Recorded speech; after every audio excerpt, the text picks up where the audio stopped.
filing fee. I'm representing myself pro se, and it should be an uncontested divorce.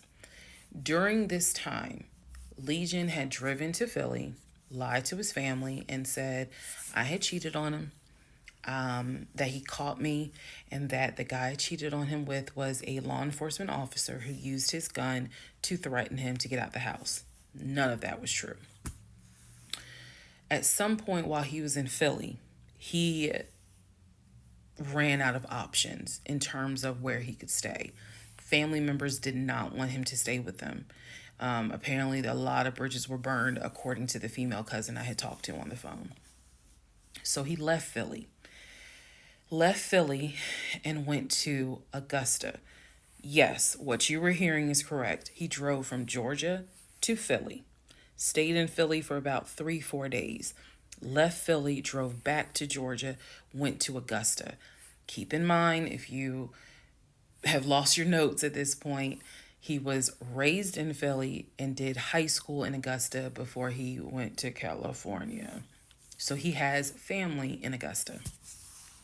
So at this point, he's on his way to Augusta to stay with a new set of people.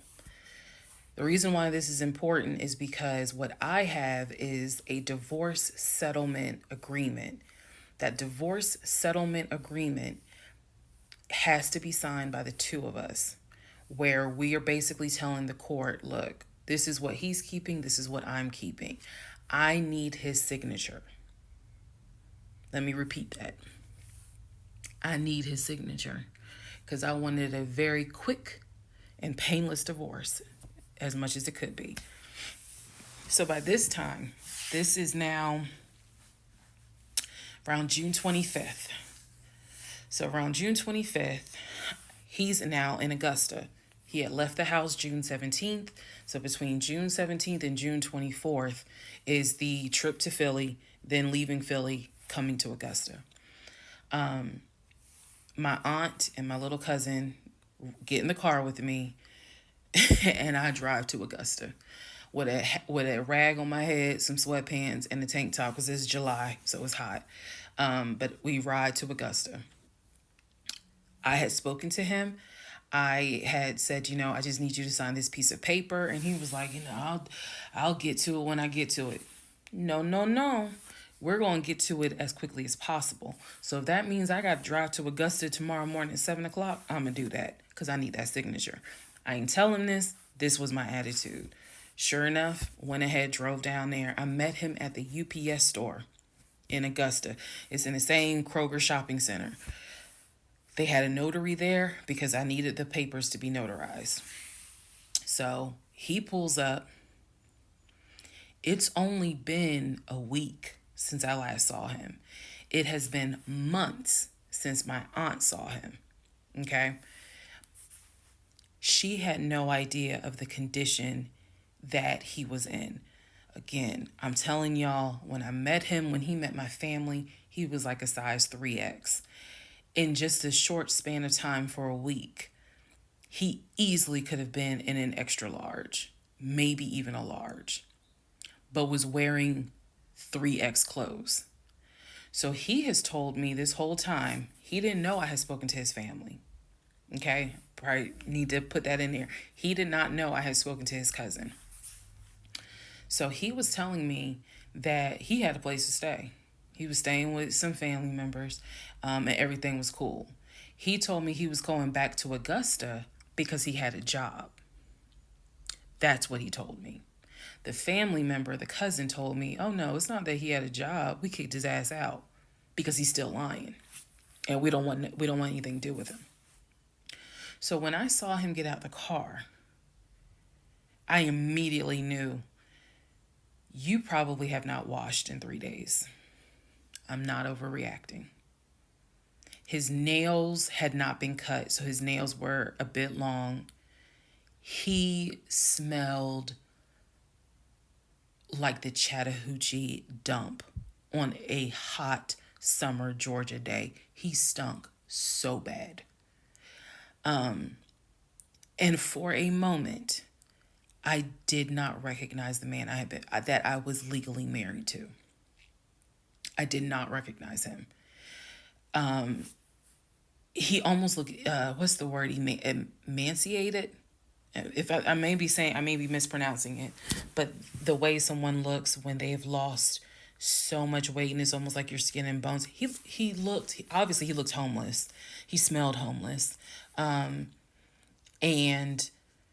my heart just kind of broke. It kind of did. I'll be honest, it kind of broke.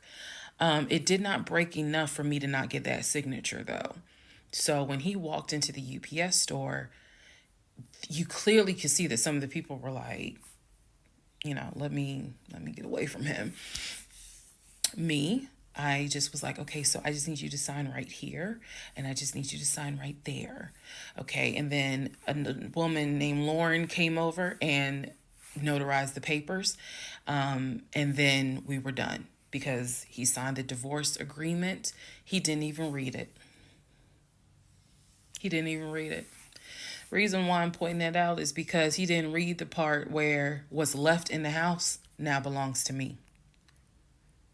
Where he took technically what he was going to take. Everything else in that home belongs to me.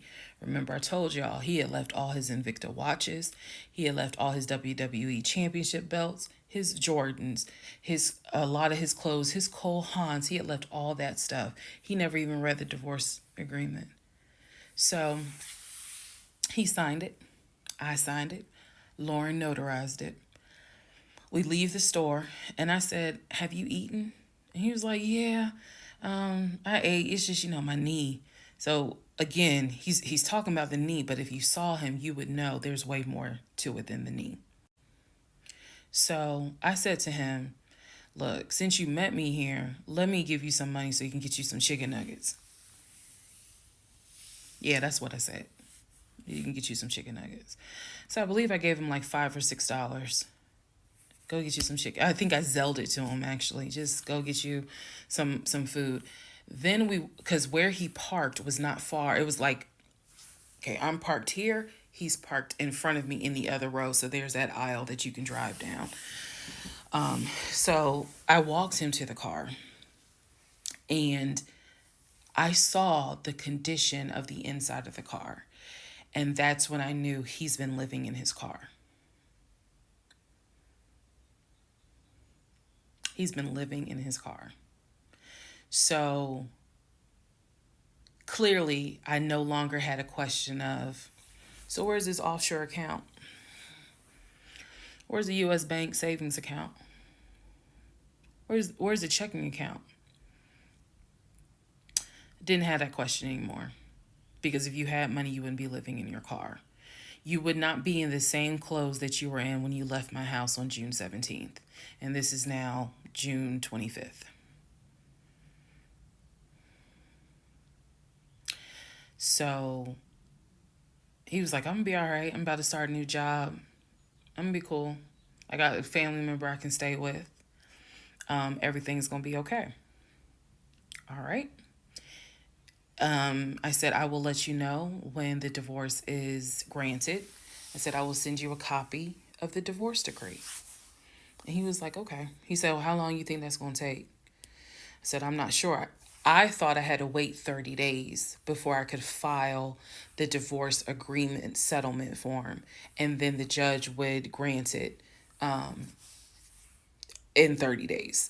So basically, this is like June 25th. I'm looking at the end of August that it would take for the divorce to be granted, assuming there were no hiccups, assuming he didn't decide he was going to pull a fast one.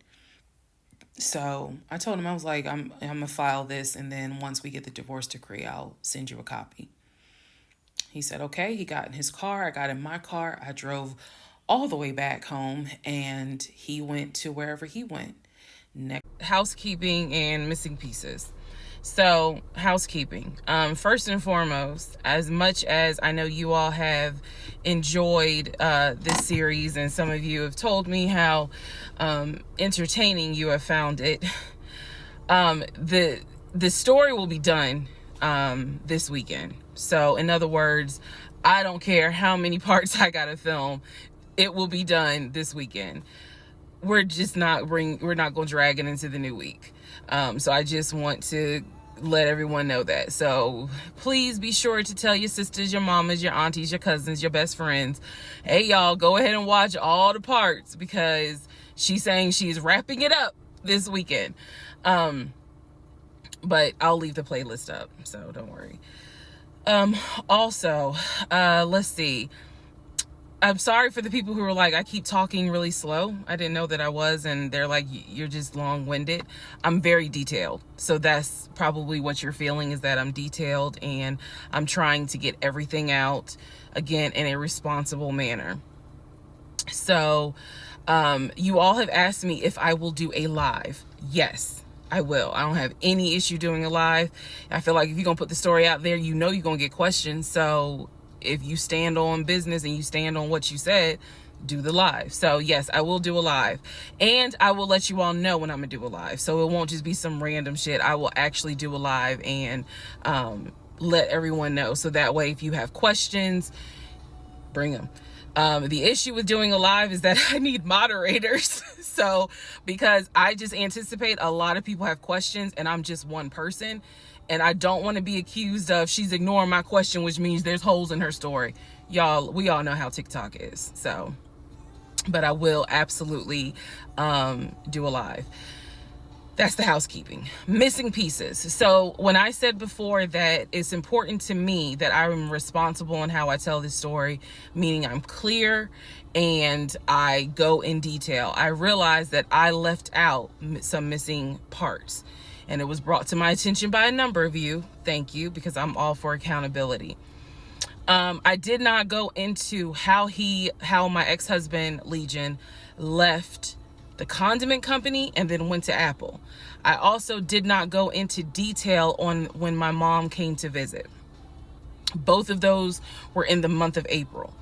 I was going to go into detail a little bit more on the Apple situation because, as you probably have figured out, of course something came out later on. But nevertheless, in terms of April of 2021, my mom came for a visit. She lived in Arkansas. She came to visit us. She came to visit us after we had that whole sexting on Facebook incident, and just after we had started marital counseling. There were no fireworks during her visit. Nothing was weird. I did talk about how, my family has always been there. And if you spoke with my mom, she would tell you she didn't see anything out of the ordinary. But there was something in her spirit that just didn't sit right. She didn't talk to me about it at the time. She did not raise her concerns. She simply, when she came to visit, we welcomed her with open arms. Legion was excited to meet her. She was excited to meet him. We took my mom out to eat. It was a typical, very quiet, non-active visit. I didn't know what my mother thought until later on. So she didn't share with me during the visit, something don't seem right. She and I sat in the guest room talking. I never told her anything that was going on. Number one, because again, it goes back to that mindset of what happens in my marriage needs to stay in my marriage. And I talk about how I didn't think looking back, it was not a good idea that I told my aunt what had happened. My aunt is not the type that's going to tell my mother. That in other words, if you confide in her, she keeps it between you and her. So my mom never knew that there were any issues. And so there was nothing for her to be on mama bear mode. Had she known, this would have been a very different trip, but she didn't know. So she did come to visit. Everything went fine. He and I put on a united front. Oh, we're so happy. We're so, in love. And yes, behind the scenes was a whole different story. He talked to her about how he was looking to buy a house and how he told her how work was going, how his job, how his job was going, bragging as usual, which I did tell my mom, look, he's going to talk about himself and money a lot. So, just change the subject. if he brings up a house, change the subject. That was my instructions to her, because I was like, I don't even want to get into the whole house situation. So other than that, uneventful. Now, once my mom left, this is still in April, everything was fine with him at the condiment company. As far as I knew, everything was fine. What ended up happening is he randomly came home one day and starts complaining about changes that are going on at the company. When he started complaining about those changes, it was things like, keep in mind, he is not VP of the company. He was VP of, I keep getting it wrong, but I think it was VP of production is what the memo says. So he was not the second in command for the company. He was upset that he was being blamed for production stats, that the production was down. He was upset that his plant manager apparently had resigned. He was upset that some of the policy changes that were coming into play that would affect his plant. These are the things that he was coming home and complaining about. Literally, he would complain. He started complaining Monday. By Friday, he said, you know what, if they continue doing this, then I just need to find another job. He was like, I think I'm gonna call my homeboy that I work with at Apple, and I'm gonna see, what they have available. Yes, there were red flags going up. Of course there were. At this point, we're not even dealing with United Nations of red flags. We are dealing with the Olympics. We are dealing with the parade of all nations. Everybody got a red flag. So when he said that, I was kind of like, okay, because I had become numb to all the antics that he did. I was numb to it. So he literally said, I think I'm gonna call my homeboy and I'm gonna see what's at Apple. My response to him was, well, what about your salary? Would you take a pay cut? He was like, no, I'm not gonna take a pay cut. Like, I wouldn't leave unless it's gonna be the same amount or more money. Y'all, the next week, last week of April, I'm at work, minding my own business. He calls me and tells me, I've decided to resign. You what? I've decided to resign. Don't worry. Don't get all crazy. I had talked to my homeboy. There is a position at Apple, and I'm on my way there now to go and meet him so that I can get some information on the position. We're married, y'all. We're married. So what I said to him was, well, will you get all this in writing? His words to me were, of course I'm gonna get it in writing. I'm not stupid. You know what? I don't even want to talk to you no more. Click. That's the end of April. So that is how I was introduced to this Apple job. Again, if you stick with this series, you will find out exactly what happened. But that's how I was introduced to the Apple job. It literally was in a span of within 2 weeks. And he resigned from the condiment company and immediately said, I'm going to move over to Apple. Just wanted to clarify that. So this part and the next part, all of this happens in the month of July, 2021. Divorce has been filed. It was filed the end of June. I got his signature on the divorce settlement agreement. I thought that I had to wait 30 days before I could actually file that with the court. And so this is kind of in the limbo period because I'm still within those 30 days. So he left a book bag at the house, book bag that had all kind of paperwork in there. Inside the book bag, this is the paperwork that I found.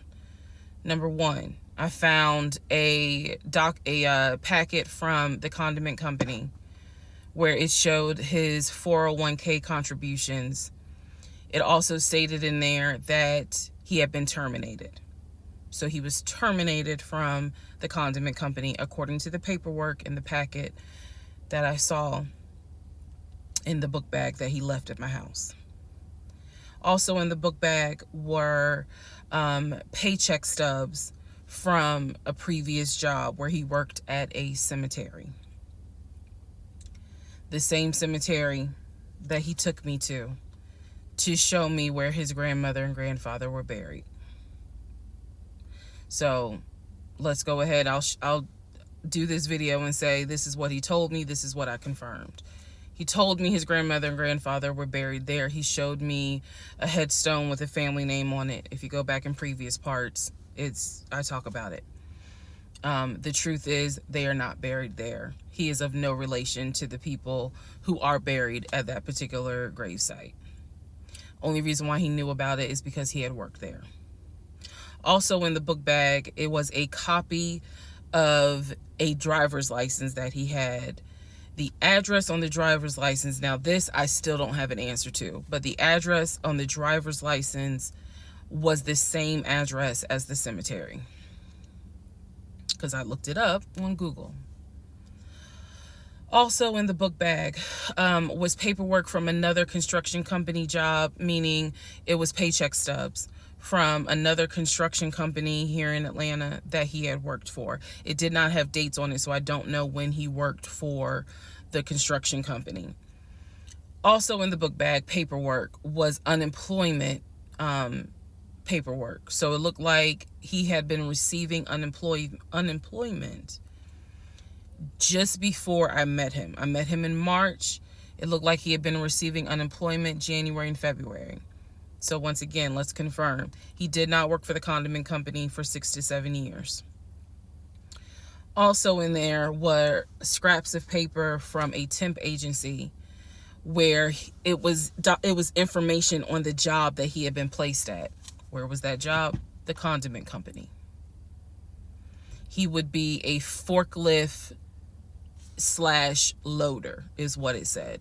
So I interpret that to mean he can drive a forklift, but he would have been loading up the 18-wheelers for them to go out to their deliveries. Also in this book bag was paperwork from Clayton County courts, I believe, for a weekend, what is it called? A weekender jail. It was like a weekender jail receipt. So I had to do some research. So apparently what that means is that there is an option where if you have a job, let's say you were sentenced to 60 days in jail, but you have a full-time job. Apparently the court can say, okay, you'll go to jail on the weekends. So in other words, you have to report to the jail on Friday at 5 o'clock and you'll be there Friday, Saturday, Sunday. You will get out Sunday at 6 o'clock. Apparently that's actually a real thing. So what was in the book bag were multiple yellow receipts for different weekends that he had to report and get out of jail. Last but not least, there were some additional pictures, and then there were some, and when I say pictures, I'm talking about family photos. And then there was another additional copy of his driver's license with the Douglasville address. I looked up that address. The name associated with that address was the same name as the ex-girlfriend that he had in between the ex-wife and me. If you go back to the video where I talk about the conversation I had with the ex-wife, she tells me that the address was going to come back to the ex-girlfriend. I'm simply saying that is correct. So what she told me is true. So because of everything that I found, I decided to go down a new rabbit hole. Again, just recapping what I said in previous videos. Ex-husband was always a stickler about law enforcement. His dad was a retired police officer. I'm just telling y'all the story. His dad was a retired police officer. Mom was a retired teacher. After his dad retired, they moved to Augusta, started a church. He took me to that church in Augusta. The same day that he took me to meet his aunt who lived in Augusta. So these are now things that he actually took me to, just like he took me to the cemetery. So that's what I found in the book bag.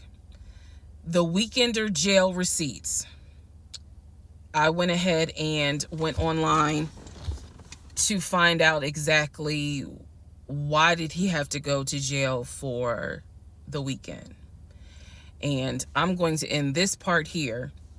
The next part has to do, we're at the point where I've spoken to the female cousin, and she gave me the phone number for the older brother. For the purposes of this video, we're going to call him Chris. Chris was very nice. I called him. He was gracious. He was willing to answer whatever questions I had.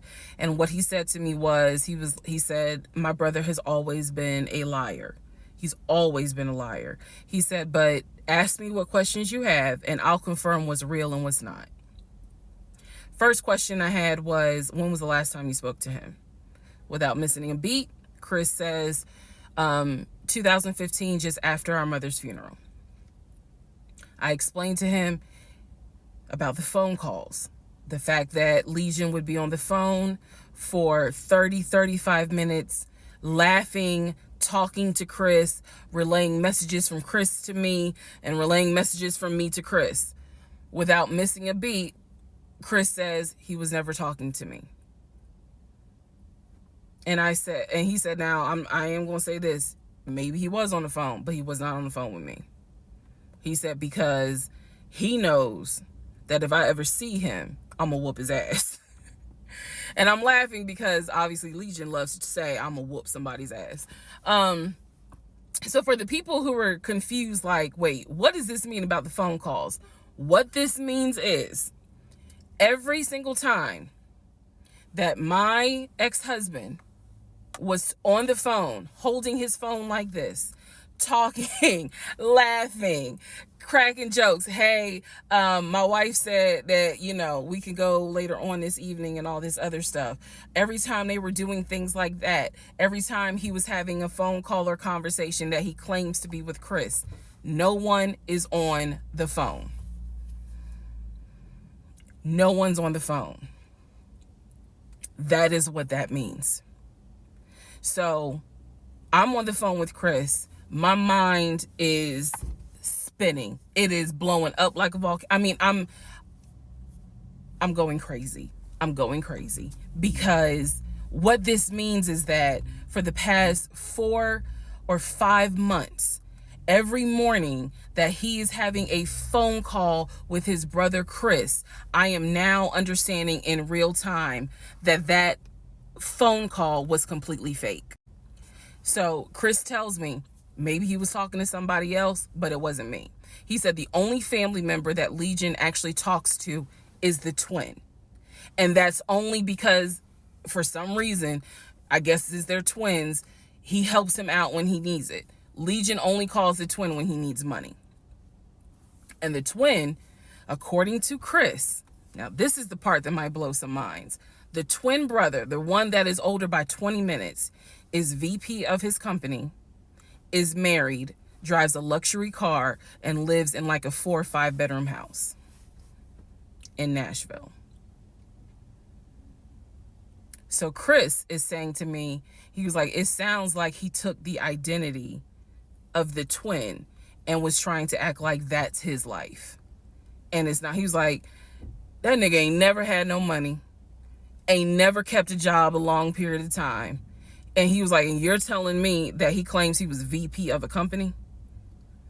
And so he was like, did you ever see anything? Did you ever meet people like Chris? I respect the fact that he was asking me the same questions y'all are asking me. Did you ever meet any family members? And I told him, I said, I met your aunt. Well, what aunt is that? I told him her name. He said, that ain't our damn aunt. I don't know if y'all have ever dealt with people from Philly. So he was just loud. He was like, that ain't our aunt. He said, that is our mother's best friend. And I don't trust that hoe. I'm sorry. It's the way he said it that it makes me laugh. Anyway, he's like, I don't trust her. I don't trust her at all. She is not our aunt. She was our mother's best friend when our mother was living in Augusta. She's not our aunt. So then I explained to him about the other brothers. The brothers, remember, there were 2 half brothers from his dad. One lived in Baltimore, one lived in Augusta. Chris is on the phone saying, I don't know who them niggas are. They ain't related to us. He said, our dad never had other kids. He was like, so you mean to tell me this nigga going around telling people that our dad had kids on our mom? And I said to him, well, the way he actually put it is that the two brothers came before y'all. He was like, hell no. No. So then I explained to him about the sisters. He was like, who the hell is Shantae? And I was like, Shantae, again, I'm just telling you what I was told. Shantae is a sister that lives in Douglasville, married with 2 kids. He was like, no, we don't have a sister. Told him about Kim. He was like, Kim's not our sister, she's a cousin. And he said to me, and I know she ain't talked to him in forever in 2 days. He said, so everyone, the only people who are his family members is Chris and the twin. He's like, we got some cousins up here. I told him about Junebug. I told him about the uncle. I told him about the grandmother. And he's just sitting back like, oh my God. He was like, I realize that every relationship my brother gets in, he gets worse. And it sounds like he is actually worse than what he was in the last relationship. And I thought he was talking about the ex-wife that I had spoken to. No, he had no idea there was another wife. Because again, he hasn't spoken to him since 2015. So he was like, the best thing I can say to you is this. He said, thank God you ain't have kids with him. He said, get your divorce and forget you ever met this man. And he was like, and I know how that sounds because he's my brother. He said, but if I didn't have to claim him, I wouldn't. And I said to him something that I should have probably said in this whole TikTok series. This is not someone that you forget. This is not a situation that, man, I don't even remember him. No. What I don't remember is the version of myself before I met him, because nothing so far has turned out to be true. The only thing that Chris was able to tell me is true is that, number one, yes, there is a brother in Philly, him. Yes, there is a brother in Nashville, the twin. Yes, both parents are deceased. That is what I was told from the beginning. Those pieces of information are true. The grandmother did die in 2008. He was like, no, she didn't. She definitely didn't die in 2020. I told him how I found the obituary. And so he was like, and the uncle, he said, which uncle is he talking about? Because if you guys remember, back in one of the parts, I talk about where he said his uncle was giving him advice on why he should not open up his savings account to let me see it. He would not let me see it. And so I'm telling Chris about the uncle, and he was like, that uncle been dead for years. I told him about Junebug. He said, Junebug been dead for years. And I said, Chris, he was having conversations with Junebug on the phone in front of me. He was like, it wasn't Junebug.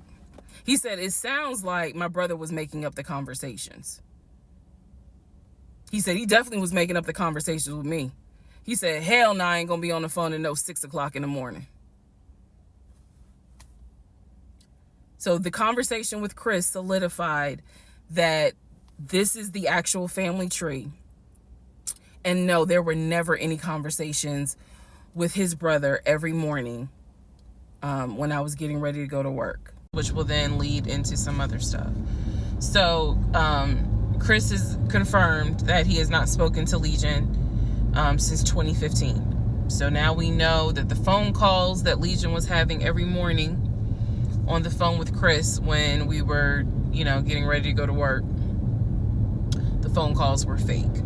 I demonstrated in the last video how I think how he was doing those phone calls. Because he would relay messages from me to whoever was on the phone. So Chris and I also then talked about their parents. So if you remember in the beginning, I told you from the get-go, this man was, very respectful of law enforcement because his dad was a retired Philadelphia police officer. The mom was a retired teacher. And so he had the utmost respect for law enforcement. That's what he used to always say. Because, again, there's a lot that he lied about. So I'm trying to only highlight the big things because, truthfully, it got to a point where when he would say that as a VP in his company, he had a meeting with the local sheriff. Child, we know that's a lie, so I don't even need to go into detail about that because, again, why? So I told Chris what Legion said about their dad being a retired police officer, and I was explaining how he said the mom was a retired teacher. So Chris listened. Again, very gracious, very nice guy. He listened, and he was like, so are you ready for me to tell you what's true and what's not? And at this point, I was already convinced I was going to be drinking heavily that night after this phone call. So I was like, go ahead. All right. So here's what Legion said. Legion said, my dad was a retired police officer with Philadelphia PD. When he retired, he and my mom moved to Augusta. I was there for high school, and they started a church. He took me to that church in Augusta and showed me where the church that they started. The truth. Dad, according to Chris, their dad was nowhere near the church. That man ain't go to church on Easter. He ain't go to church on Christmas. He was like, my dad he ain't stepped foot in the church since the day he got married. That was the last time he went to church. He ain't have nothing to do with church. He said that their father was the furthest thing from a pastor. And he was like, I love my dad, but that man drank, smoked, and he was not a pastor. The mom was not a retired teacher. She did substitute teach at one point, but she was not a retired teacher. The dad was a truck driver. And not only was the dad a truck driver, at one point, he was a correctional officer. And so I said to Chris, I was like, I said I had no idea, of course. I had no idea. So now we know the truth. The dad was never in law enforcement. And I'm not knocking correctional officers. I want to make very clear, because I know that sometimes people that work in law enforcement feel like, look, when I'm out there patrolling, that is not the same as being a correction officer, and correction officers may feel the same. So I just want to give the distinction between the two. So the dad at one point was a correction officer. However, his primary career was a truck driver. And so the dad would do long hauls. So Chris is explaining, no, he was like, now that's funny. He said, if you knew our dad, you would understand how funny that is to even insinuate that he was a pastor. And so I told him about the church that we went to. He was like, oh, okay. So he took you to a church in Augusta and told you that was our parents' church. He was like, now, our mom used to go to church, every now and then. But he said, our dad ain't been to church since the day he married mom. So the church that Legion took me to and said that his parents started that church, that was not true. So he just took me on a field trip for nothing, basically. So I told him about the weekend, because I did tell Chris where I worked. And that is when Chris said to me, because at the time I worked in a law enforcement agency, and he said to me, now how does that work? He said, because Legion, he done been in trouble a few times. And I was like, what do you mean? Because I had not yet gone online into the court system to see what type of trouble he's been in. And so he explained to me, he was like, just run his criminal history and you'll see it for yourself. He said, because I don't know all the charges, but run his criminal history. I said, okay. He gave me some homework. I'll run his criminal history. So again, he cleared up a lot of stuff in regards to the family dynamics. He did explain to me that, yes, he does have a daughter. He and his ex-wife are divorced. And I said, well, Legion would talk about the niece, meaning Chris's daughter, and would send her stuff for her birthday. And he was like, he said, I'm almost positive my brother never sent anything for my daughter's birthday. And I explained to him, I said, isn't your daughter's name Egypt? He said, no. Who the hell is Egypt? And I said, I was told that was your daughter's name. That's the reason why I'm saying the name on here, because obviously we're about to confirm that's not the daughter. So I said, I was told that's your daughter's name. I said, I went with him to Rack Room Shoes and bought shoes for what I was told was your daughter. And she lived in St. Louis with your ex-wife. He said, no. He said, my daughter and my ex-wife do not live in St. Louis. He said, I don't know who Egypt is. He was like, are you sure it wasn't for a woman? And I said, well, it was kids' shoes. And he was like, no. He said, and I told him, I said, I went to the UPS store, I mailed it, and it, you know, they printed the label with the girl's name on it, and I'm thinking this whole time it's Legion's niece. Chris is like, I don't know who that is. That's not even the name of one of our cousins. So I have no idea, ladies and gentlemen, who my ex-husband was buying girl shoes for and had me sending them, telling me it's for his niece. I have no idea. So Chris is like, yeah, he finally said to me the same thing the ex-wife said, which is pretty much whatever he told you is a lie. And I'm being honest with you guys. It is very hard to comprehend that everything is a lie. Like, there has to be something that's true.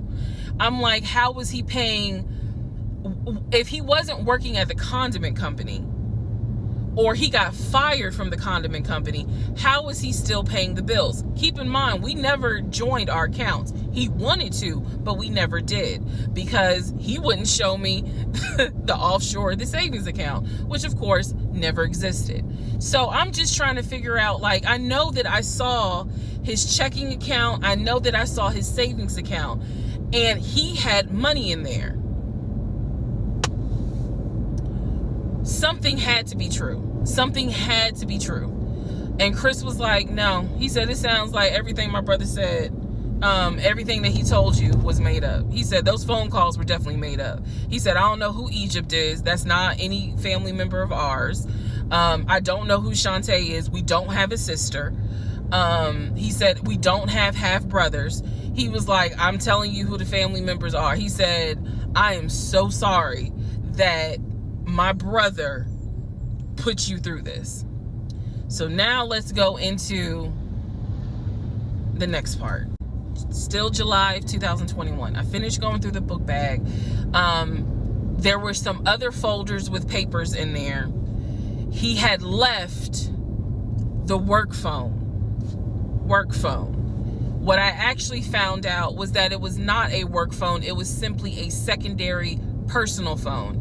He told me it was a work phone. I thought that the company was paying for the work phone. That's what I thought. No, because I found receipts where basically, and I didn't know this, ladies and gentlemen, I had no idea, but I found receipts where it was a prepaid phone and he's paying to add minutes to it. So it's just receipts of, you know, you added minutes to the phone on this date. You added minutes on that date. So the work phone whole thing, that was a bold-faced lie. Obviously it was a lie, because as we now know, he was a forklift loader. So the work phone that he's been walking around with was really just a secondary phone. He had left the phone. He took his personal phone, meaning the main phone, I should say, but the work phone he left. So I'm going through the work phone, just trying to find some sort of answer. Now what is really burning in my mind is how is it that he had all this money in the accounts, but again, the last time I saw him, he's living in his car. Like, the math is not mathing. I go into not just the photos of the work phone. I go into the deleted folder. So, ladies and gentlemen, if you're going to go through somebody's phone, which I will never do again, but if you're going to go through the phone, don't just go through the text messages and the pictures. Go into the deleted folder, because sometimes you find a gold mine. In this case, I went into the deleted folder of the pictures in the work phone. I keep saying work phones because, again, this is just a secondary phone. It is deactivated. There's no minutes on it. So I go into the deleted pictures, and what I see is what looks like a screenshot of his checking account, the one that I saw with the available balance. Then there's another photo of the screenshot of the savings that he showed me. Now, one of two things it could be. Either one, it's not real and it was pulled offline, or two, he took a screenshot of his own account and saved the photos. So this is when I got introduced to reverse Google image search. I did a reverse Google image search.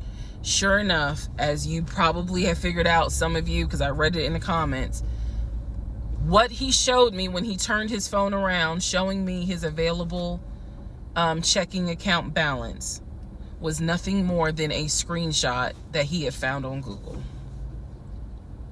When he showed me his savings, turned the phone around, because remember, I demonstrated for y'all how he was, and then, turned it around and showed it to me as if he was signing in.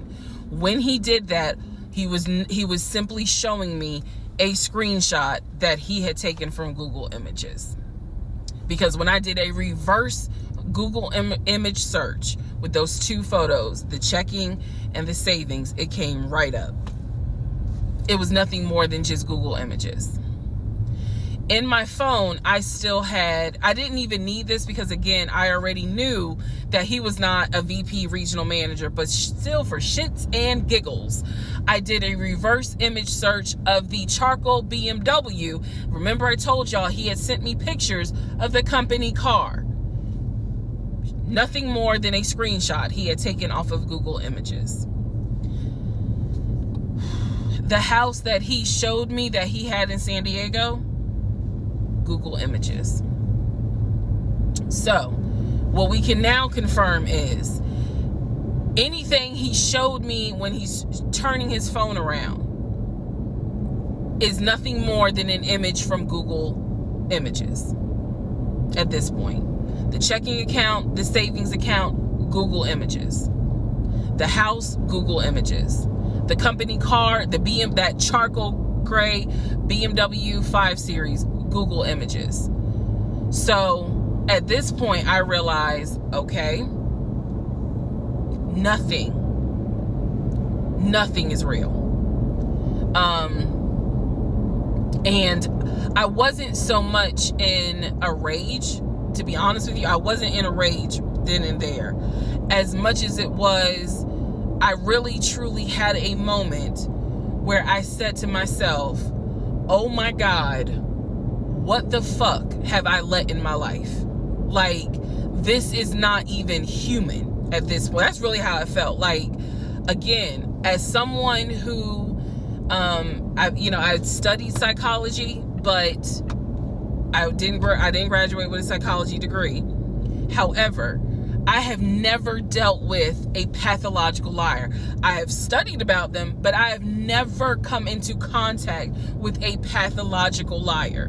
Because to a compulsive liar, if you ask them, man, why did you lie to me? They probably are going to have a reason. Pathological liars don't have a reason. Like, there's no limit to the lie.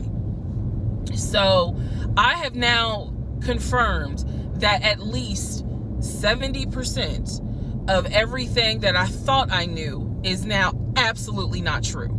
Absolutely not true.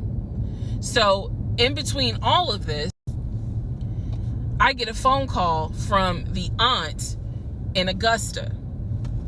the aunt in Augusta, who Chris has confirmed is the mother's best friend.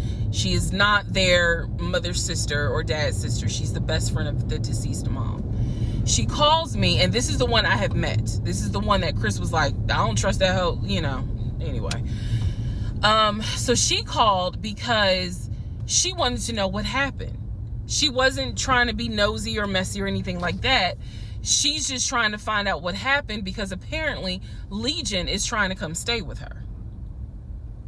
So she asked me, sweet lady, but she said, what happened with you guys? I told her we're getting a divorce. I said, because he lied to me a lot. He lied to me a lot. And so what breaks my heart about the conversation with her is that she said, so whatever happened to the baby? Mind you, we went to Augusta, told her I was pregnant. I thought he told her that I had a miscarriage. He didn't. He never told this woman I had a miscarriage. So she informs me, this is what she tells me. So now we're confirming something else.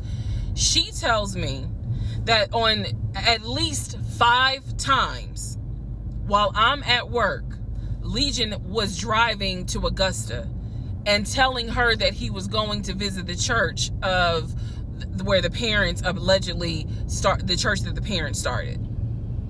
And I was like, what do you mean he went to Augusta? She said, I've seen him like 4 or 5 times. He's come down here, and each time I've asked him to bring the baby. And I said, what baby? And she said, the baby that y'all had. He told me that y'all had a baby boy. And I said, no, ma'am. I said I had a miscarriage in June of 2020. And she said, oh my God. Oh, she was doing that whole thing. She said this whole time he told me that y'all had a son in January. And I have been asking him for pictures. I have been asking him to bring both of you down here so I could meet him.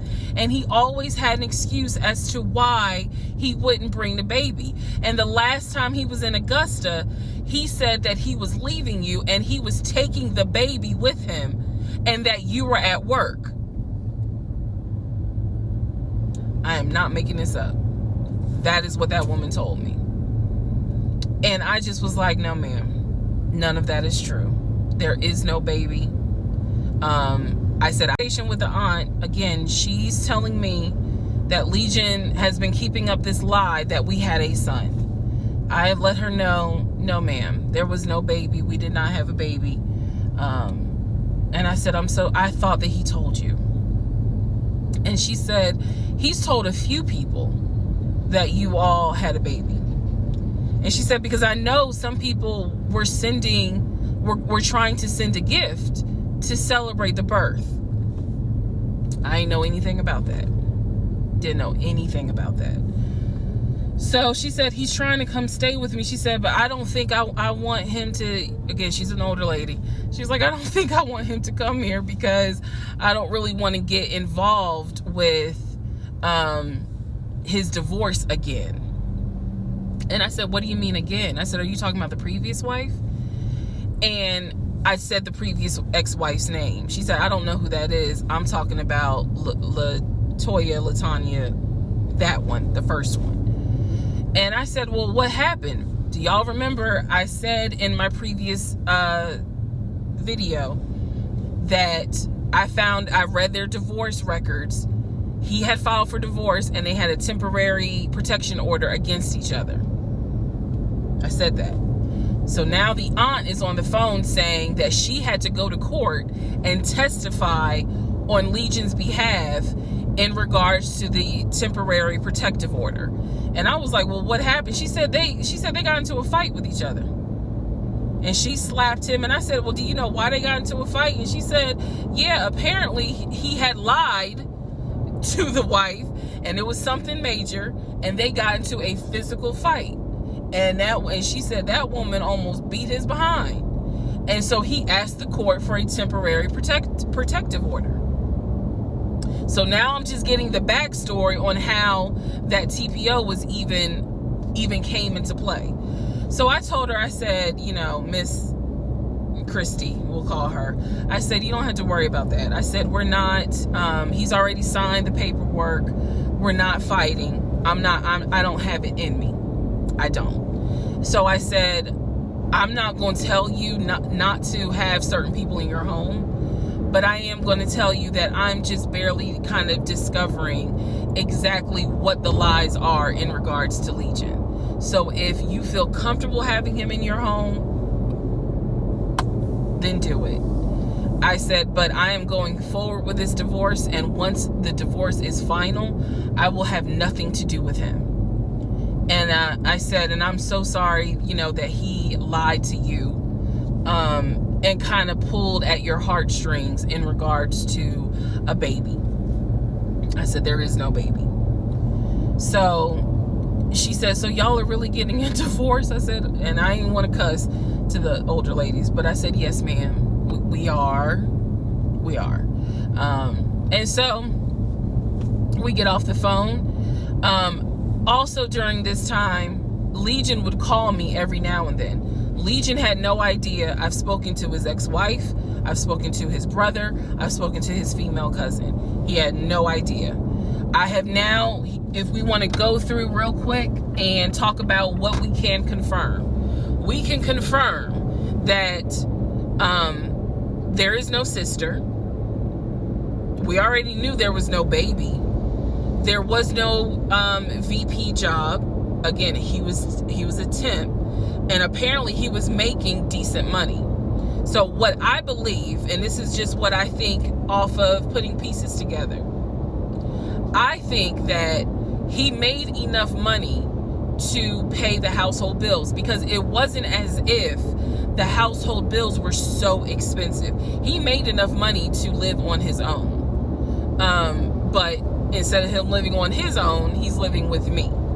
So we can also confirm that when he told me that he was paying his car off, and he called the dealership and paid his car off, we can confirm that that's a lie. That story will come up later on. So pretty much at this point, the only thing I know to be true, his name, his date of birth, the secondary social security number that was on my background check, and that he has 2 brothers, and the parents are deceased. At this point in time of July 2021, that's all that I was able to confirm that to be true. So later on, Legion calls me. He calls me because he wants some money. He just needs a little bit of money to hold him over till payday. And so we're on the phone. The call, again, I was recording all my calls at the time. We're on the phone, and I finally kind of confronted him, number one, about having a twin. That's when he tells me, I don't know why I lied, but I don't really talk about him. Number 2, I asked him why did he get fired from the condiment company. His story is that he got fired because he had helped a truck driver and he was not supposed to. I know it's a lie. Y'all don't even have to tell me. I know it's a lie. Number 3, I asked him, why did you tell your aunt that we had a baby? He claims he never told her that, and that she's old and she didn't know what she was talking about. So then I asked him if he was ever in trouble where he's been arrested. And he said, yeah, I've been arrested as a juvenile, but my father had my record expunged. I said, were you ever arrested as an adult? He said, nah, I ain't never been arrested as an adult. I said, so you never went to weekend jail? He said, no, I don't even know what that is.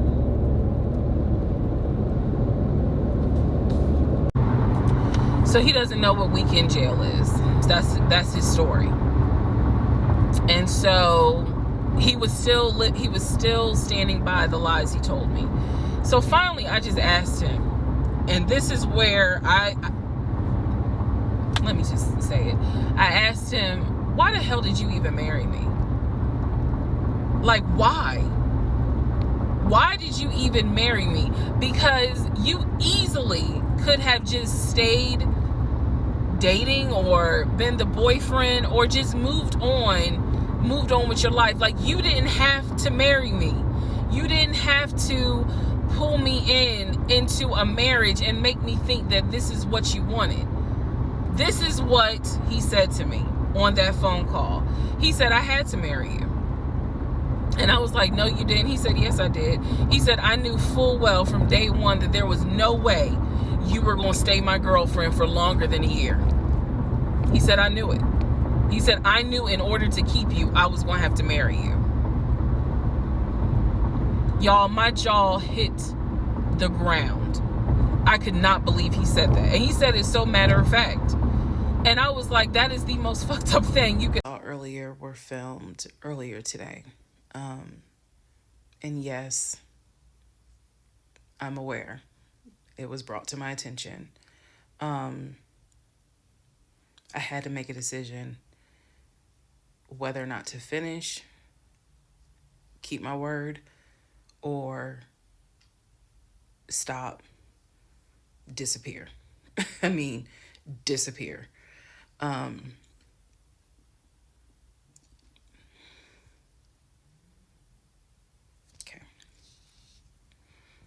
Let's finish. So, first of all, let me say this. It is not easy telling this story. It's entertaining. I know it's gone viral. But it is not easy telling this story. I made a decision to tell the story. I made a decision to share my story, what I went through, in hopes that it helps just one person.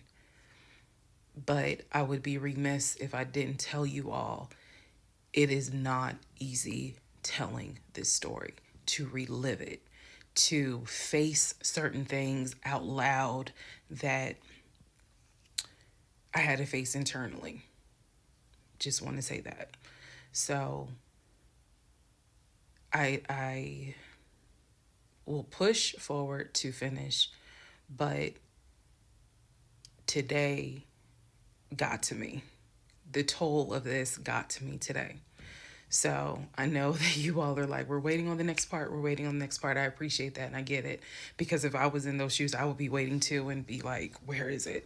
So I understand that. But the toll was real today. All right. So with that being said, we are still in July of 2021. I talked to the brother, Chris. I talked to the aunt. I talked to all these people. And now was the time where I had saw the receipts for the weekend jail type thing. So I went ahead and did a search for his criminal history. I ran his criminal history. I did that on my own at home with my money. So this was not, I think someone had asked if I did anything with my job. No, I did not. I know better. So I ran a criminal history, or I paid for a criminal background report. For him to say that he appreciates law enforcement so much, it was obviously a lie, because the criminal history showed that he had been arrested for criminal trespassing. He had been arrested for like suspended license, suspended registration. But the big thing was impersonating an officer. If you don't know anything about impersonating an officer, it is a felony. Period, point blank. As sure as Peachtree runs from Bankhead to Buckhead, it is a felony. So seeing what court it was in, I did another open records request for the incident report. I wanted to know exactly what the circumstances were, especially given the fact that I worked in law enforcement at the time. What were the circumstances as to how he was arrested for impersonating an officer? So I did an open records request. I got the incident report, And I'm tired of saying my jaw hit the floor. But on this one, my jaw hit the fucking floor. I respect law enforcement. Again, I was working in an agency with a lot of great men and women. Basically, what the incident report, and I'm paraphrasing it because I don't have it sitting in front of me. Basically, what the incident report shows is that he pretended to be an officer using a badge. I later found out it was the badge that his dad had as a former correction officer. Same last name. So he was pretending to be a police officer at an apartment complex on the south side of Atlanta and proceeded to tell people that he was an investigator and he was looking for drugs. He also proceeded to try to pat down someone, and then also proceeded to try to go into a woman's apartment and do a search. This is in the incident report. So naturally, the woman who he was trying to get into her apartment to do a search happened to either work with or worked at a local police department. So she just simply called her coworkers or called her homeboys or whatever. And so he was subsequently arrested and subsequently was charged and found guilty. That is what I found in his criminal record report. It is fair to note, had I known that he had a criminal history, we never would have even finished date number 1. Some things I'm just not going to get involved with if I know from the rip. So what does this mean? Again, we've been going over what's the lie, what can you confirm? I can confirm that there was no way that this man ever had a passport to take me to London. When he claimed that he was voting in the election, there's no way that he did, because he tried to tell me that he was still a registered voter in California and that he did it online. I knew it was a lie, but again, at this point in July, I'm able to confirm that, yeah, you never had a passport. You never voted. The small things that mean something to me, he never did it. He wasn't eligible to. So now I know that not only have you, yes, been arrested. Now, what happened as a juvenile, I don't care. But you have been arrested. You have done some sort of time. And now it explains why you knew your way around the county so well. If you go back to the previous videos, I had mentioned that I was wondering, how do you know your way around here? And the story was his sister used to live in this county, and he would come visit when he would fly in from California, when he would go see his parents in Augusta. That was the story. So that explains the criminal history. And I'm also going to take you guys back and remind you when I had to go in for my polygraph and how the polygrapher had asked me, do you know anyone that is a convicted felon that you have relationships with, blah, blah, blah. And remember, I said to him, my husband and I are estranged. I honestly don't know.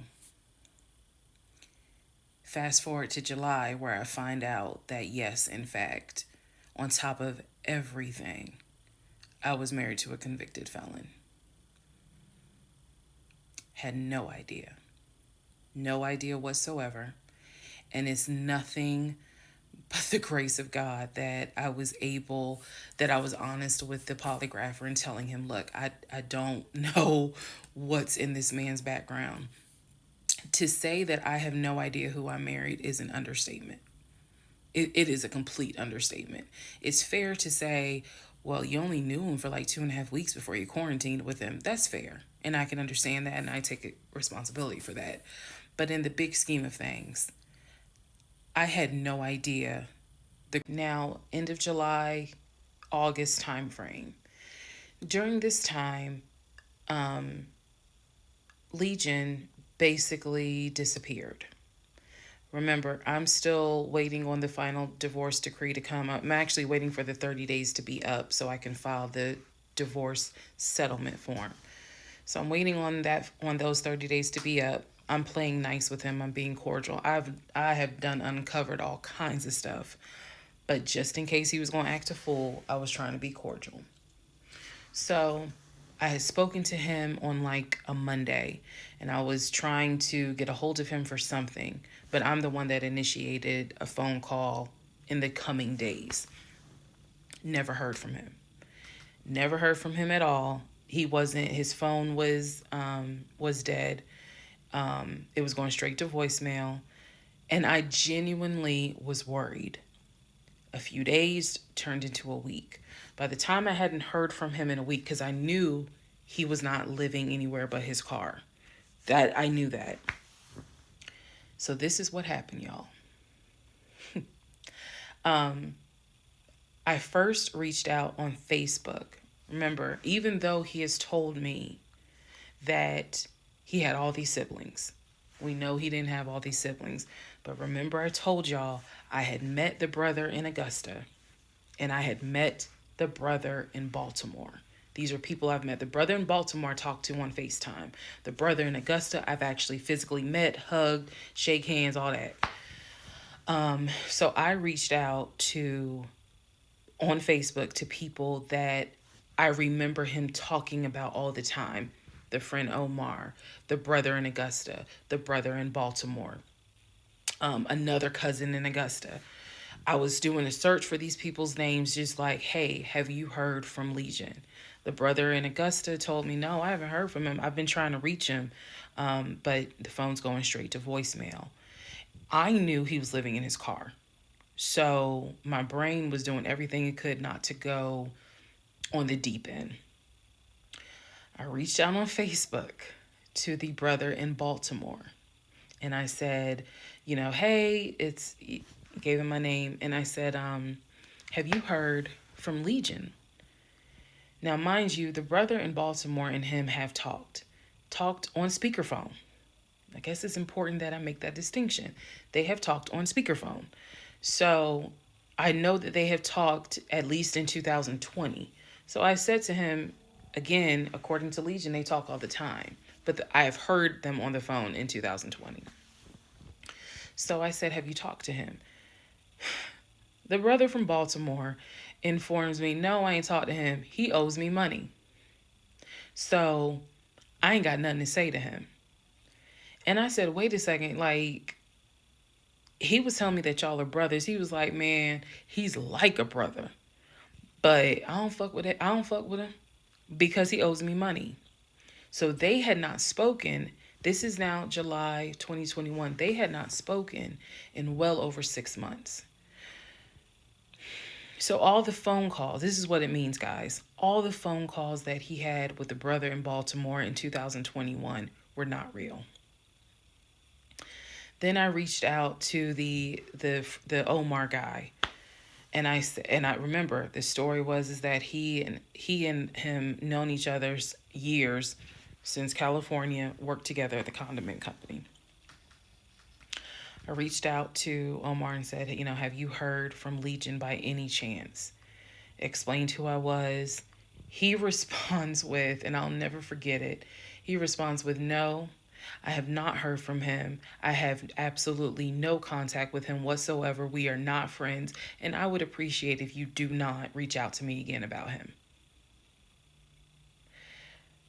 The stories I was told was that this dude is supposedly his best friend.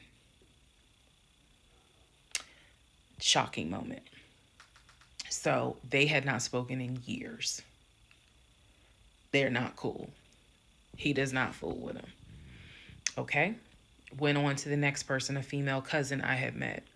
She said, no, I have not heard from him. Why would I hear from him? We don't really talk. Like, I think she was genuinely weirded out by the fact that I'm reaching out to her out of the blue, asking, hey, by any chance, have you talked to my soon-to-be ex-husband? So what I discovered because he ended up being gone for 2 weeks. What I discovered in those 2 weeks, let me be very clear with the statement I'm getting ready to make. I reached out to every person I know who apparently has had some form of relationship with him. Either he said that they were friends, they talked on the phone, he said they hung out. The brother in Baltimore, I was told, had been to the house while I was at work. Brother in Baltimore said, no, that never happened. I've never been to your house. All these people knew that Legion was a liar. And I think that they all felt bad, with the exception of the Omar guy, felt bad that I was kind of just discovering what they've known for years. In those 2 weeks, I found out every single person I reached out to, not a single one of them gave a shit if that man was dead or alive. All of them had the attitude, some even said it, no, I haven't heard from him. I don't care to hear from him. It was as if, it was for me, it was such a sad moment because I discovered this man has no friends. Fuck whatever he has said. I am now able to prove it. He has no friends. There is nobody who is concerned that they have not heard or seen him in over 2 weeks. Some people months. One guy years. None of them were concerned. So basically, what I'm saying is that I discovered he had burned bridges with everyone.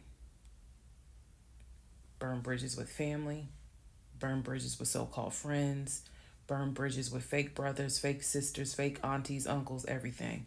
He had burned bridges with everyone. And for me, that was more telling than anything else. Yes, I knew he was a liar. Yes, I knew he had made stuff up. I was genuinely surprised to discover nobody gave a shit about this man. No one.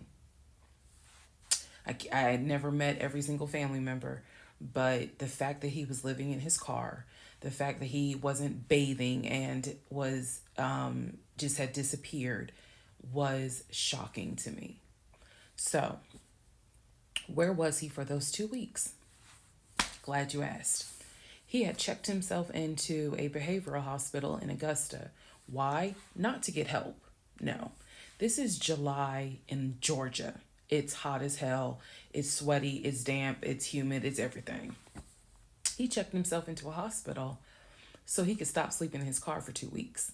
When he checked himself in, they took his phone, and that's why no one was able to get a hold of him. And by no one, I mean me.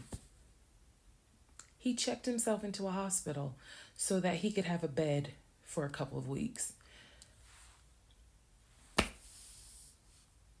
That's the type of human being.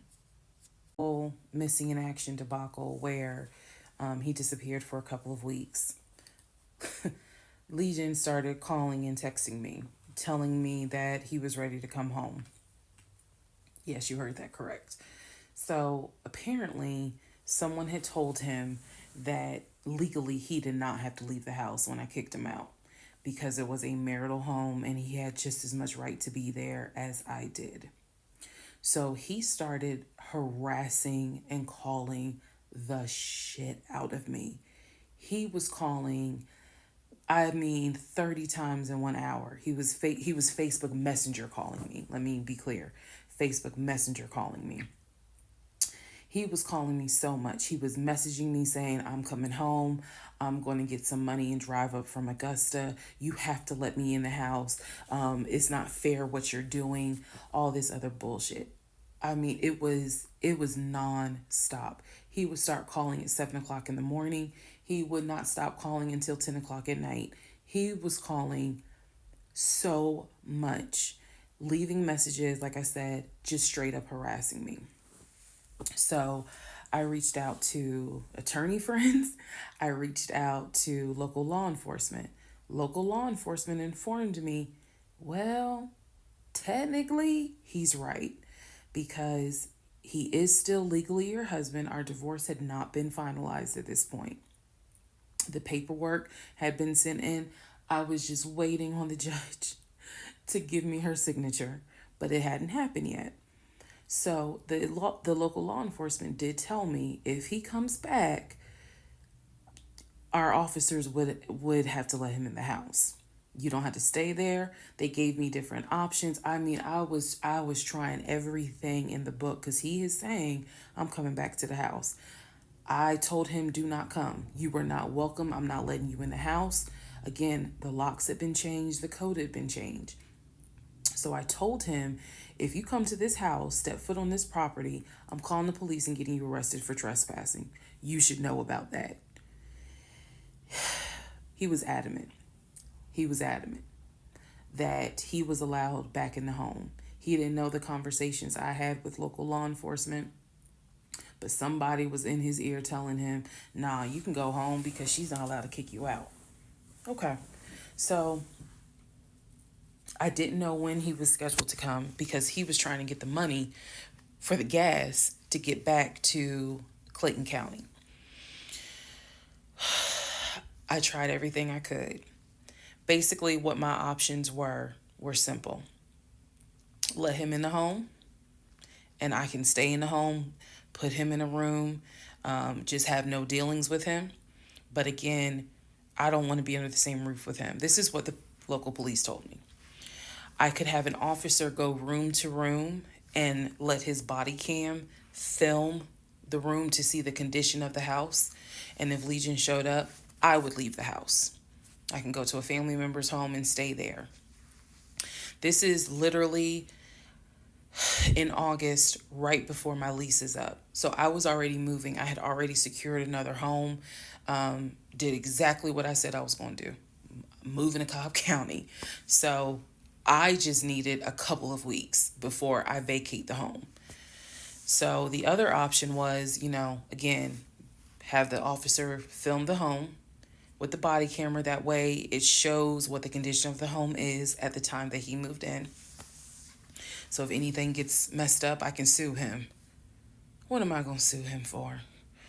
But nevertheless, or the third option is I can stay there with him, make life miserable.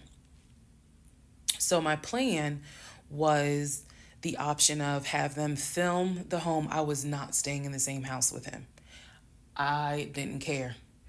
Also, there was no guarantee, and I told the officer this, look, if y'all allow him to stay in this house, I am telling you by tomorrow morning, every utility in this house will be off. He will have no running water. He will have no air condition. This place will feel like a sauna. Officer kind of chuckled and was like, again, ma'am, I mean, this is one of those domestic situations. He is allowed in the home. Okay. So again, I had no idea when he was coming. I was on pins and needles every day. I'm seeing the phone ring, like I said, about 30 times every hour. I'm seeing the messages. I'm seeing this. I had reached out to a police captain. I had reached out to the chief of police. I was trying to get all kinds of help. Like, it ain't what you know, it's who you know. So he eventually tells me, I'm going to be there on Wednesday. This is just an example. I'm going to be there on Wednesday.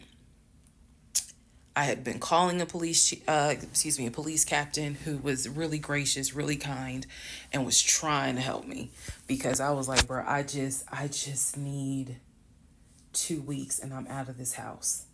And we already knew he legally could not go to the new house.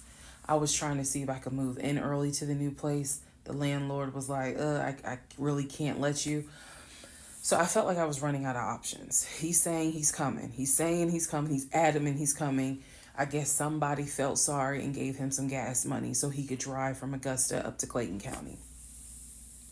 So the day before all this goes down, the police captain called me and he informs me that they ran his name through GCIC, which is a database that law enforcement agencies use. Turns out, he has a warrant for his arrest. So the police captain says this changes everything. If he shows up to the house, don't do anything, call us. I will have officers to your home and they will simply arrest him. So I know that this is a short part, but I'm going to dedicate the. Here's what happened. This was mid-August. Went to work. Went to work as usual. It actually happened on a Friday. Had to look at the dates. It happened on a Friday. Went to work. Still, he was calling me, texting me, messaging me that he was on his way. And so I was a bit on pins and needles all day. I was dreading going home, and that is a horrible feeling, to dread to go home.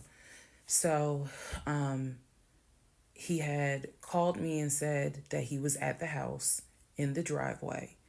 I guess he had to use the restroom, so he decided to go to the Walmart up the street to go use the bathroom. I wasn't answering phone calls.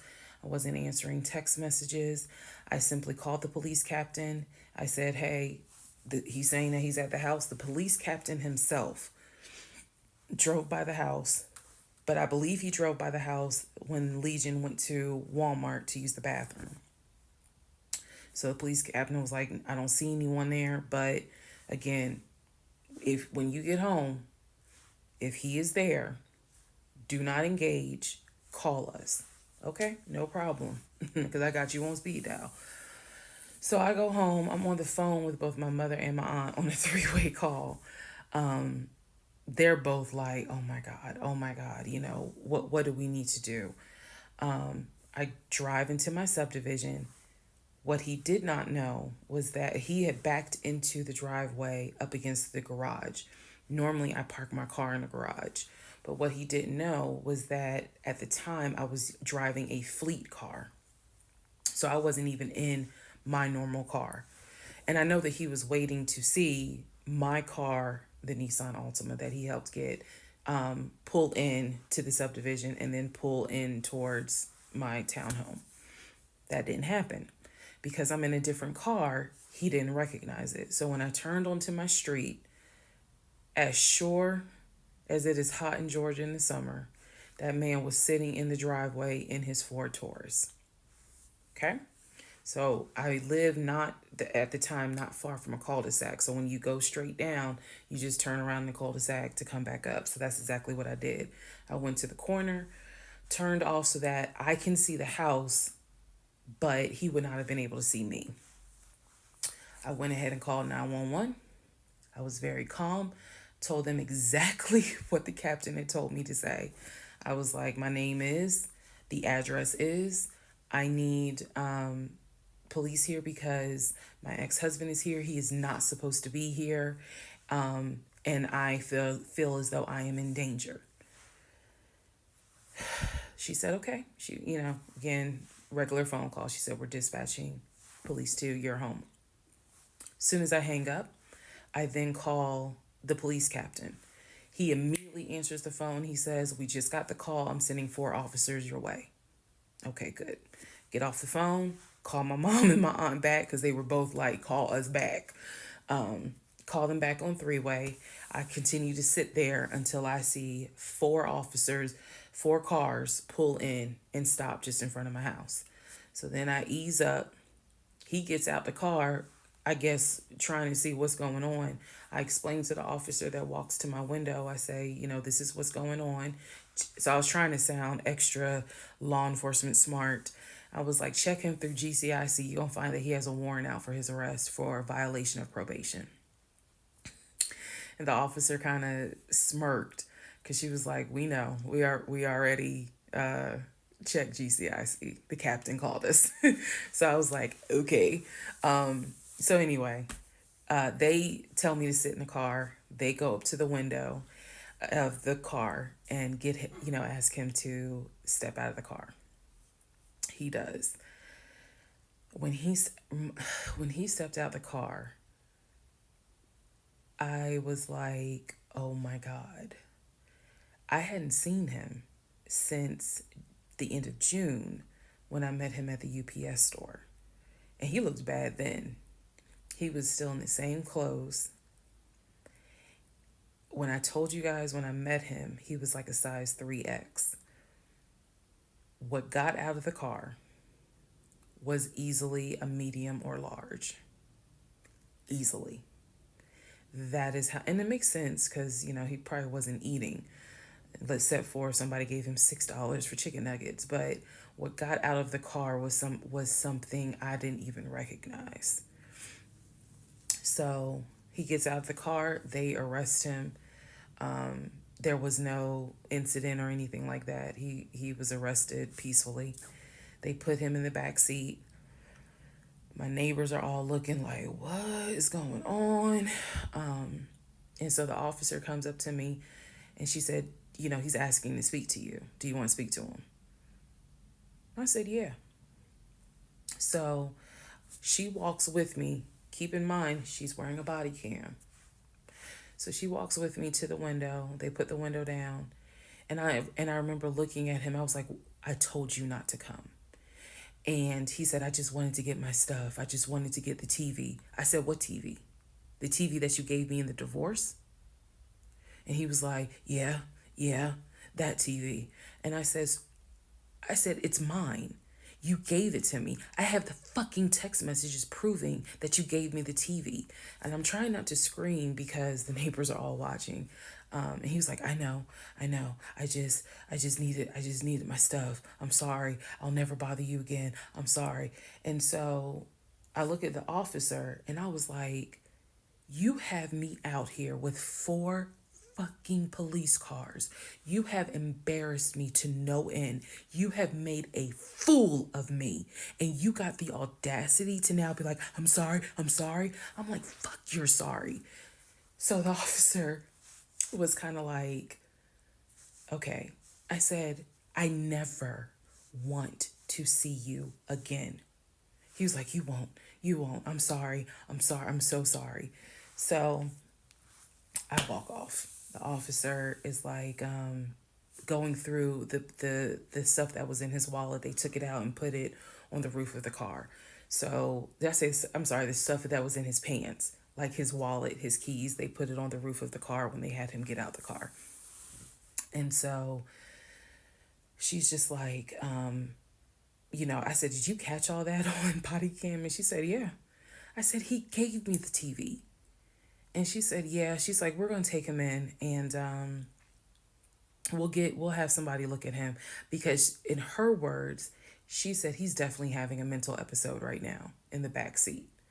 And I just shrugged and I was just like, Mike, I just said, I just want to be done with him. I just want to be done. And so she was like, I understand. I totally get it. So his car is in my driveway. The keys and everything are, they took it with them because I guess since it was on him, they took it with them for processing at the jail. I think that's how that works, because I didn't see the wallet or the keys afterwards. So at this point, 4 officers leave. I go into the house. Everything's peaceful and calm. A few minutes later, I go outside to check the mail. What's in the mail but a letter from the court? I open it up. I go into the house because, again, it's hot. I had my wig on. My head is all sweaty and stuff. I'm just angry and just angry. That raised my blood pressure. So I go in the house. I sit on the steps inside the house and I open up the mail from the judge, and it's my final divorce decree. And I'm smiling right now, but y'all, when I got that divorce decree sitting on the stairs, I broke down into ugly Oprah tears. I broke down. It was as if a year worth of weight came off of me. I broke down, and I mean, I wailed. I broke down. So after I finished breaking down, wiped my tears, and his car is still in the driveway. I couldn't park in the driveway. So I called the car company. I had called the car company once before, when he went missing for those 2 weeks, to ask them if they maybe had a tracker on the car and could track it. And the nice gentleman informed me that the tracker had not been giving a signal off for about 5 months. So he wouldn't really give me details on the car, but obviously the car had not, the car payment was not being made on that car. It had not been made on that car for quite some time. So he and I split in June, but apparently the car payment wasn't made long before June. Can't speak to that, but he still had the car. So, called the car company. I told them, I understand that y'all are looking for this Ford Taurus. And the lady said, yes, or you can make a payment. I said, no, y'all can come get it. Here's the address. When do y'all want to get it? And she said, well, I can have a driver come get it tomorrow morning. I said, no problem. That car will be ready for you to get it tomorrow morning. And so the car was repossessed out of my driveway the next morning, Saturday. The driver was there about 7 o'clock in the morning. He had the master key for the car, cranked it up, drove it, put it on the tow truck, and left. Here's what that now means. When Legion left my house in June, he left with 2 bags of clothes. Everything else was in my house. At the end of July, or towards the end of July, everything that he had left in my house had been donated to the domestic violence shelter, which means that the only thing that Legion had were the clothes that he had taken with him in the car.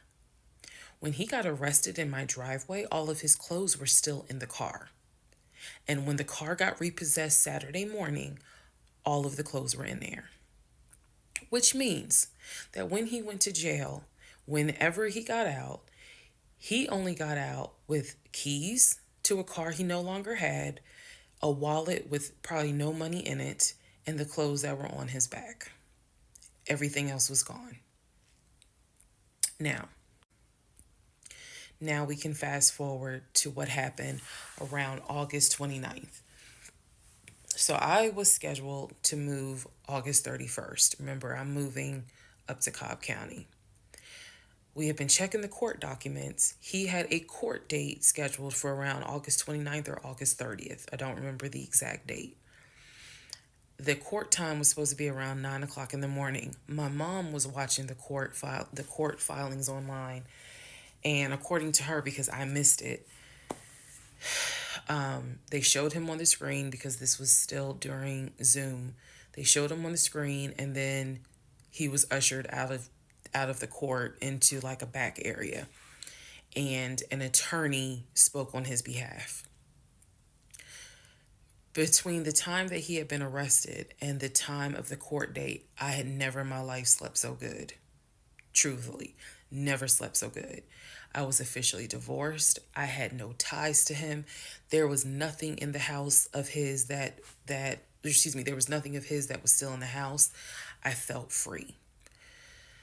So, when the court date happened and my mom told me what she saw on the Zoom, I was confused. Is he getting out? Is he having to serve time? What's going on? I called the courts. I tried to speak to his attorney, and his attorney had a horrible attitude and was like, why are you calling me? And I informed him, I said, look, I'm a bit afraid of this man. So can you please just tell me if he is being released, or is he going to be kept, or if he is going to be sentenced to a longer jail term? He said no, he's not being kept in a longer jail term because the warrant had expired. So when the police arrested him, yes, it was a valid arrest, but the warrant had expired. So I believe the warrant had expired like 6 months earlier, but of course it wasn't put in the system. Which means that if the court date is August 29th, he's going to be released August 29th or August 30th. I'm moving August 31st. So my mom was just like, please just spend the night at your aunt's house. Like, just spend the night at your aunt's house, then go back to the house during the day. The movers will be there, and then just move. So that's exactly what I did, because there was concern that he would get out of jail angry and catch a Uber with no money and come back to the house, either for retaliation or because he's just in a fucking manic mode. And so that's where he went. I really didn't want to take any chances. It's just that simple. I did not want to take any chances. I knew that at that point, legally, the law's on my side. Y'all are divorced. You have no reason to be at this home. I knew that that's what the police would say. But I wasn't 100% sure because, truthfully speaking, I did not know this man. We can make all the jokes we want. I did not know this man. I thought I knew him, but you never really know a pathological liar. So, needless to say, he got released August 30th. I went to my aunt's house for the night. August 31st, I went back to the house. The movers were there. They packed me up, and we got out of there so quick. I think they packed me up in about 2 hours. I honestly told them there is extra money in this if you guys can get me packed up, meaning loaded up onto the truck because everything was packed. But I explained to them this is a domestic situation. I need you guys to move quickly. When I moved out of that house on August 31st, anything that Legion touched, I got rid of. I sold the furniture. I sold dining room tables. I donated plates, glasses. When I tell you I moved out and I started over, I completely purged my life. Completely started over. I mean, I was not willing to take a single item into my new home that reminded me of him.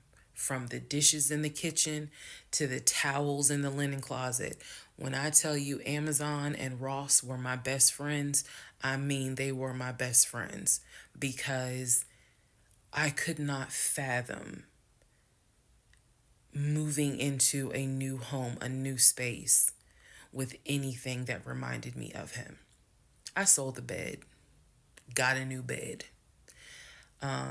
If he had bought me clothes, I got rid of them. If he bought me shoes and purses, okay, I kind of kept the heels. But everything else I got rid of. So I completely purged my life, completely. Started over from the bottom in terms of just the move. I could not take any piece of him with me. Could not. After the whole, I moved and I started over, basically, completely started over. So there was a period of time where different people had reached out to me, people who knew him. Apparently, he was still trying to find a couch to sleep on. And so one guy in particular had reached out to me because I guess Legion had asked him if he could come and stay with him and his family because he was homeless and had nowhere to go. And so he had lied and told the guy, because again, he's a liar. So he had lied and told the guy that, I had kicked him out. We're divorced. I had taken all his money. And so that's why he's homeless. So the gentleman simply was reaching out to me on Facebook to confirm what is actually true. And he and I talked, because he ended up calling me. He and I talked for a while. Very respectful, really nice guy, very compassionate. And so I told him, I was like, I said, we're divorced. So I have nothing to do with him. I said, I wouldn't bring him in my house with my family if I were you. But that's just me. And so the guy was like, lady, he didn't say lady, but he was like, lady, you dodged a bullet. He was like, I know you may not see it now, my sister, but you dodged a bullet. You dodged a bullet big time. And so, just in talking to him, he was very encouraging. Like, it sounds like you got a good head on your shoulders. It sounds like you a good woman. And no, he was not flirting at all. He was like, it sounds like you a good woman And I really hope this does not mess you up. Like, don't let him mess you up. Don't let him like diminish your shine, kind of thing. And I appreciate that. I did, because at that time, again, had moved into my new place. 2021 was the worst year I ever had. I'm not saying that so that 2024 can be like, hold my beer. But 2021 was a dark year. Started out married, end of the year divorce, end of the year with COVID and divorce. And that period of time, that August, September time, I felt like I was just walking around like a numb woman. I didn't know if I was coming or going. I didn't know what to do, because I felt like I had just been through hell. And it was a period of time where I had to sit down and I had to really, really deal with some stuff that I just simply was not ready to deal with. Things that I had to come to grips with that I really wasn't ready to come to grips with. So, fast forward all this time, get to December of 2021. Yes, this is where the story does end. Get to December of 2021. I am out sick with COVID. I'm not at work. I get a phone call from my coworker telling me that Legion has called our job looking for me and was trying to get information to trying to get information on how to reach me. Yes, I had already changed my number. Again, I had already moved, but he knew where I worked. So apparently he had called trying to find me, and the person that answered the phone was like, we're not going to give you that information. So he said, well, can you ask her to give me a call? I'm just trying to get a hold of her so I can get my stuff. The stuff he's talking about are those tote bags from July. So he was calling. And it was a problem. He was trying to reach out to me on Facebook. He was trying to reach out to family members on Facebook, trying to get me to call him so that he could make arrangements to come get his stuff. The devil is a lie. So my friend Tracy, who came to my rescue again, my friend Tracy was like, okay, here's what you're going to do. She said, you're going to send him a message and you are going to say these exact words. I sent him a text message. She said, and she told me, you're going to send a text message because it's going to be time stamped. And basically the text message says, I do not have your stuff. I did not have your stuff. I have nothing that belongs to you. If you continue to, you are disrupting the work of my job by calling and asking for me. We have no contact with each other. I will send you a copy of the divorce decree that shows whatever is in your possession you own and whatever is in my possession I own. If you contact me directly or indirectly ever again, I will get a restraining order on you. Now, for those of you who are watching this in 2024, and you're probably like, wow, she's dramatic. Please understand that what I just said, I meant.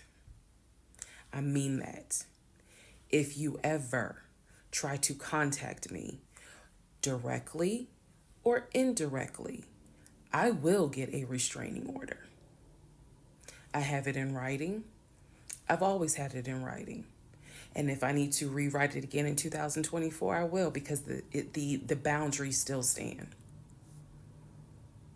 And that, ladies and gentlemen, is the last time I had any contact whatsoever with my pathologically lying ex-husband. There are some realizations I had to come to after the divorce and everything had passed. One, Legion never loved me. He never loved me. He doesn't love himself, so I know he didn't love me. Number two, he didn't even like me. He watched me get excited about things that he knew I was not going to get. And not even just the possession stuff. Like, of course, we know I was excited to be the woman whose husband is like, I'm taking my wife to London. I was excited to be the woman whose husband was like, yeah, I bought my wife a brand new BMW X5. You have to understand, as all the jokes that we make about the BMW, it was the time and effort that he spent in taking me to dealerships and being sure to put me in the car and test drive the car and, oh, I can see you in this. I like this for you. It seems safe. It was the effort to really make me believe that he was going to get this just for him to fuck with me. The effort in taking me to all these homes, to see my face light up as a woman who grew up on welfare, to be able to walk into these 4 and 5 bedroom homes knowing that he didn't have any money to buy it. Imagine if he had just been honest and said, hey, I like in my free time to go to open houses and just see how the other people live. Imagine if he had just said that versus wasting not only my time, but the wasting the time of the realtors who did nothing wrong. There's a level of cruelty to my ex-husband that I had never experienced before. And God knows, I pray I never experience it again. That's the word that comes to mind when I think of him. He is cruel. And it wasn't just me, he did it to the ex-wife. So, do I trust? No. I trust the people who were in my life before him. If we were friends or if we were in a relationship or whatever and I knew you before him, I trust you explicitly. But if you're somebody I just met, I don't trust you. I don't. There's no point in me getting on here and saying and making it seem like, oh, I'm so strong, I'm so brave. I struggle big time. Because on one hand, I want to like someone. On the other hand, I'm immediately thinking, what if it's a repeat? And I'm going to be honest with y'all, I can't go through that again. I can't. Every single thing in our relationship was a lie. It took me a while to realize every single day this man lied to me. Every single day he lied to me. Every conversation he had was a lie. I will never know how much he lied to me. I'll never know. I've made my peace with it. I will never know how deep it really truly goes. I only know what I experienced, and I only know what God allowed me to see. But I'm willing to bet that there's a lot I still don't know. When people say, oh, you dodged a bullet, like you just, and I've read a lot of the comments on this, and people have sent me a lot of the comments. And so I need to make one thing very clear. I am fully aware I dodged a bullet. I am so grateful to my God that I did not have that man's child.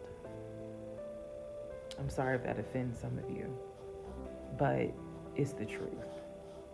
I'm grateful that we didn't buy a house and that I'm not financially tied to him in any way, shape, or form. But I am also grateful for the fact that there are things about my ex-husband that I discovered in terms of how he is when it comes to other women. And I'm grateful that God has kept me and protected me. That's all I'm gonna say. So when I started out making this series, and I made the decision to tell my story, my motive was I just want to help one person. If there is a woman out there who's like, God, I want to be married, and I met this guy and something don't seem right, but maybe it's not that bad. My advice is, honey, just go ahead and do your research, because I can honestly tell you, being single sucks. Okay, in my opinion, sometimes it sucks, but being married to the wrong person is a type of hell no one should have to go through. You should not have to be married to someone that does not like you. You should not have to be married to someone that doesn't even love you. And I know what that is like. I know what it's like to be told, hey, babe, I love you.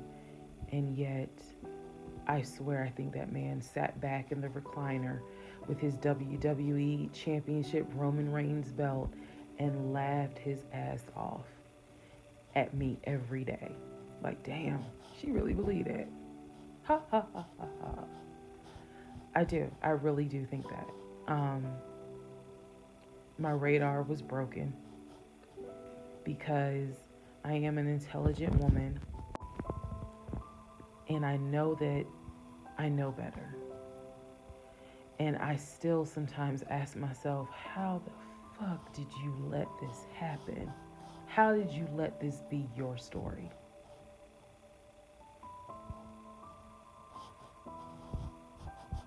All because at the time I wanted it to be my turn. And I hoped it was my turn. And when people say, well, what do you mean by that? I just meant, we all see it, whether it's social media or real life, we all see where the woman she done been through some stuff, but she finally met someone who appreciates, loves, and respects her. And it is a beautiful thing. I had hoped that when I met him, it was my turn for that. And instead of being obedient, I wanted to be right, and I wanted to do what I wanted to do. And the cost of that decision was heavy. The toll of reliving this whole scenario was heavy. It was. I'm almost surprised at how hard it was to actually finish this playlist. Not because I couldn't remember stuff. I probably remember way more details than what I actually put out. But it's just the fact that it's like I'm reminding myself, how did you let this happen? So, therapy is real. Therapy helps. Stella Rosa Black helps too. And yes, I will one day get to London. I will get my dark blue BMW X5 with a cognac interior. I believe I will get those things. Just got to get them a different route. So, thank you all for being on the playlist of Who the Fuck Did I Marry? I promise I will go live, and I will let you all know when I go live so that we can have a wine night full of question and answers. Thank you for